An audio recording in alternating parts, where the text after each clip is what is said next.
હોળિકા દહન એ હોળીના તહેવારનો અત્યંત મહત્વનો અને શ્રદ્ધાથી ભરેલો ભાગ છે. હોળિકા દહન અસત્ય પર સત્યના વિજયનું પર્વ. ભારતીય સંસ્કૃતિમાં હોળીનો તહેવાર 2 દિવસનો હોય છે, જેમાં પ્રથમ દિવસને હોળિકા દહન તરીકે ઉજવવામાં આવે છે.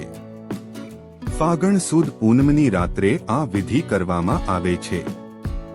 આ પ્રસંગ માત્ર અગ્નિ પ્રગટાવવા પૂરતો મર્યાદિત નથી, પરંતુ તે બુરાઈ પર અછાઈના વિજયનો સંદેશ આપે છે.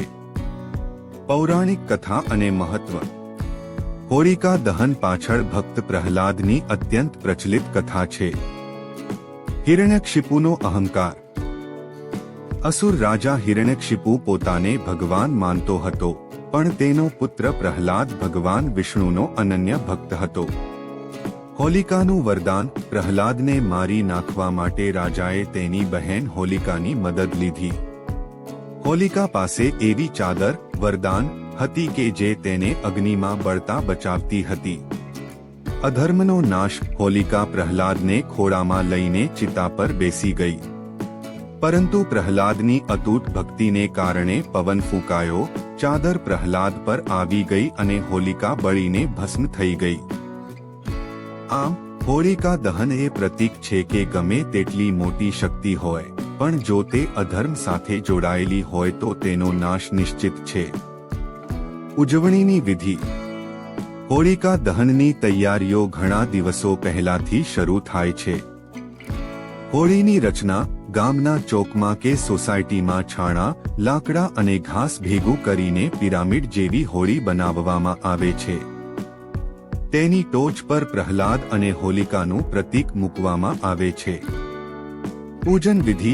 સાંજે શુભ મુહૂર્તમાં અગ્નિ પ્રગટાવવામાં આવે છે. સ્ત્રીઓ અને પુરુષો હોળીની પ્રદક્ષિણા કરે છે. નૈવેદ્ય. લોકો અગ્નિમાં ધાણી, મમરા, ખજૂર, પતાસા અને શ્રીફળ પધરાવે છે. આ પવિત્ર અગ્નિમાં લોકો પોતાના મનની ખરાબ વૃત્તિઓ અને કડવાશને હોમી દેવાનો સંકલ્પ કરે છે. સામાજિક અને કુદરતી મહત્વ. હોળિકા દહન બાદ લોકો એકબીજાને મળીને શુભકામનાઓ પાઠવે છે. આ સમયે વાતાવરણમાં વસંતનો પ્રભાવ હોય છે.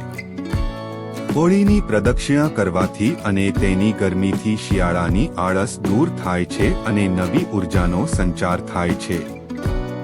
ઘણી જગ્યાએ લોકો હોળીની રાખને પવિત્ર માની ઘરે લઈ જાય છે.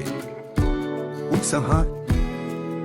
હોળિકા દહન આપણને શીખવે છે કે હૃદયમાં ભગવાન પ્રત્યે શ્રદ્ધા અને સત્યનો માર્ગ હોય તો કોઈ પણ આફત આપણું નુકસાન કરી શકતી નથી.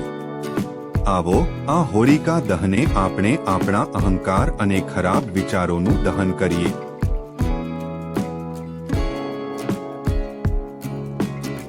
જો અમારો વિડિયો ગમ્યો હોય તો લાઈક કરો, શેર કરો અને ચેનલને સબસ્ક્રાઇબ કરવાનું ભૂલશો નહીં.